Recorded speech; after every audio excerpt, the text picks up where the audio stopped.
Once upon a time, in the tranquil shade of a Bodhi grove, where the wind rustled gently through tall grass and birds sang like temple bells, there lived a young monk named Ananda.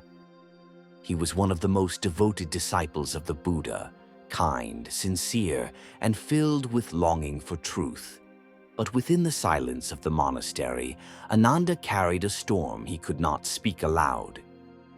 Despite his vows and robes, he was tormented by unwanted thoughts, thoughts of desire, of past pleasures, and of longings he had sworn to leave behind.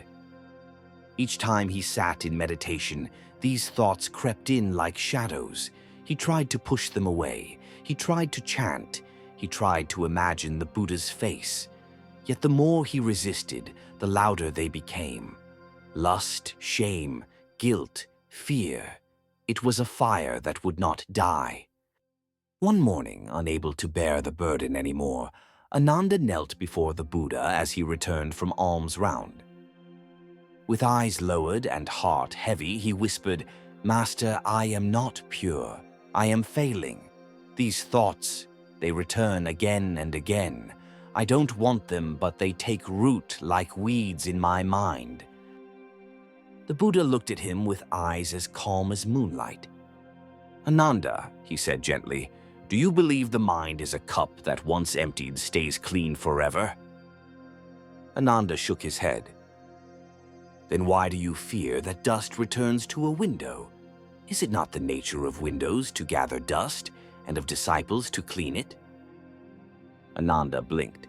"But Master, how do I clean it, again and again, when it keeps fogging over with desire?" The Buddha didn't answer right away. He simply said, "Come with me." They walked together through the forest until they came to a stream. The Buddha pointed to the flowing water. "Step in," he said. Ananda stepped into the stream. The water was cold, clear. "Now," said the Buddha, "try to hold it in your hands." Ananda cupped his palms, filled them with water, and lifted it. The stream ran through his fingers. "No matter how tightly you grip," the Buddha said, "you cannot hold the flow. So it is with thoughts. The more you try to grasp or push away, the more they slip through and return."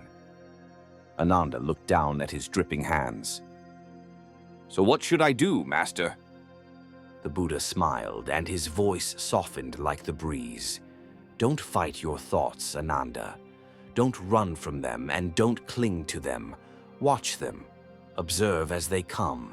See their shape, feel their heat, and let them go like clouds passing through the sky." They sat by the stream. The Buddha placed a small oil lamp between them and lit it. The flame danced, unwavering.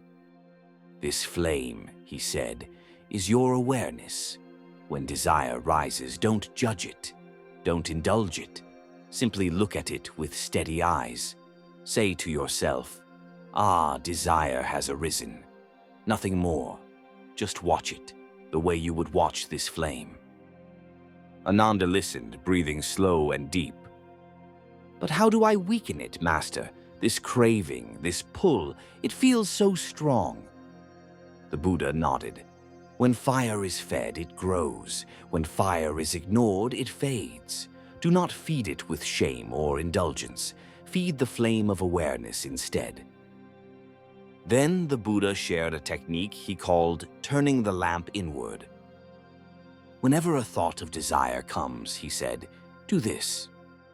Acknowledge it, silently say, 'Desire has arisen.' Name it without shame, like a doctor naming an illness without disgust. Bring your breath home. Feel the rise and fall of your belly. Look deeper. Ask gently, 'What am I truly longing for? Is it love? Is it comfort? Is it distraction?' Rest in the question, not the craving. Let the question itself become your meditation." Ananda listened. His heart began to ease. The pressure of resisting was dissolving into something gentler, like watching a wave instead of drowning in it. The Buddha continued, "Thoughts will visit, like travelers knocking at the door. You are not the door, Ananda. You are the mountain on which the door rests. You are not shaken by the knocking. Tears welled in Ananda's eyes. I thought I was failing, he whispered. You were learning, the Buddha replied, and now you are beginning to see.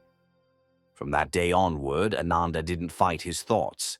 When desire came, he bowed to it, like a guest, and let it pass. When fear followed, he acknowledged it too. He learned to sit like the mountain, unmoved by the weather. And slowly the thoughts lost their power. The fire within was no longer wild, but became a candle of awareness, bright, warm, steady. Years later, a younger monk came to Ananda, trembling with the same torment.